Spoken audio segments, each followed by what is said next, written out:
এইভাবে যে সময় আল্লাহর নবীর কাছে কোরআন নাজিল হলো, এবার আল্লাহর নবী দাওয়াত দেওয়া শুরু করলেন। ইয়া আইয়ুহান নাস কুলু লা ইলাহা ইল্লাল্লাহ তুফলিহুন।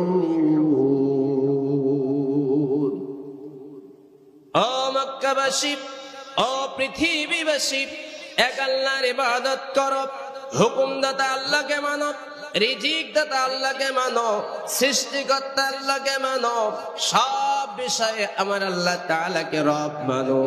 এই দাওয়াত আল্লাহর নবী যখন দিলেন, যেই মানুষেরা আল্লাহর নবীকে আল আমিন বলতো, যেই সমাজের মানুষেরা আল্লাহর নবীকে সাদিক বলতো, সেই সমস্ত মানুষেরা কোরআনের দাওয়াত পাওয়ার সাথে সাথে রাসূলের গায়ে তারা আঘাত করেছিল। কথা বলেন ঠিক কিনা?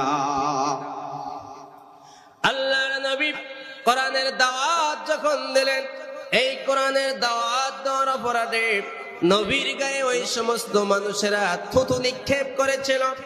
এমন কোন অশ্রাব্য ভাষা নাই আল্লাহর নবীকে তারা বলে নাই। কেন? নবীর অপরাধ একটাই, নবী এখন তাদের কোরআনের দাওয়াত দেন। কথা বলেন ঠিক কিনা? এখান থেকে পরিষ্কার হয়ে গেল, যেই দল কোরআনের কথা বলবে তাদের উপর অপবাদ আসবে, তাদের উপর নির্যাতন আসবে, বাধা আসবে।